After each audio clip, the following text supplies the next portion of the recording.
Samedi 28 janvier, dans quelle époque, Léa Salamé a évoqué l'anniversaire de Christophe de Chavannes.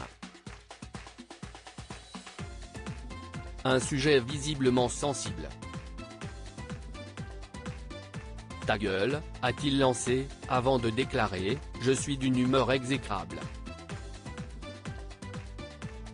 Un duo de choc.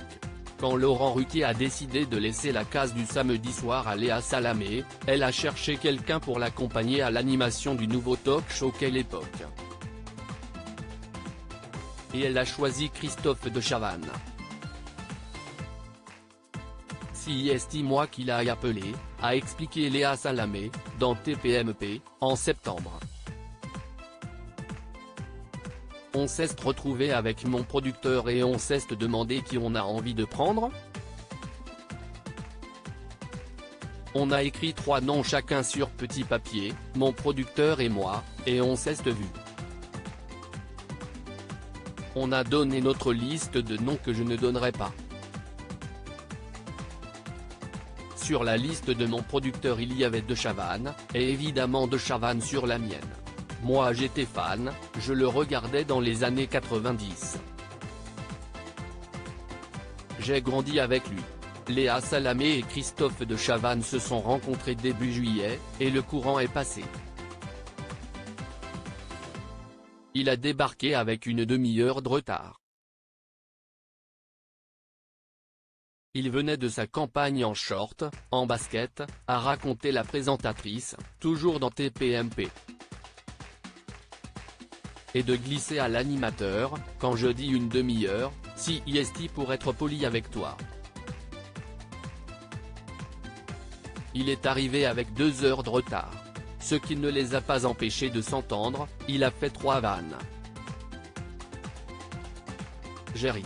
Ça a duré 2 heures.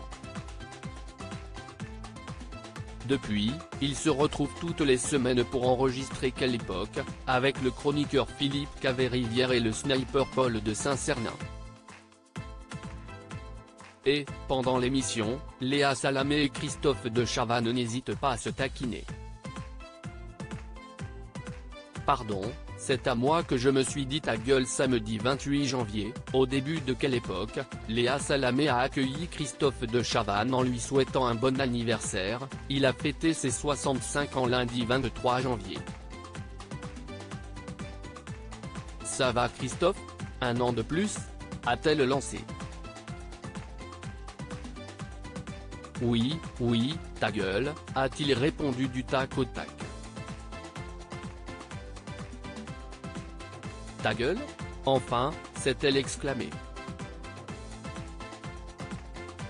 Pardon, c'est à moi que je me suis dit ta gueule, a assuré Christophe de Chavannes, avant d'expliquer qu'il vivait très mal son 65e anniversaire, je me suis dit que j'en avais rien foutre, un an de plus, et en fait, ça m'a mis une mine.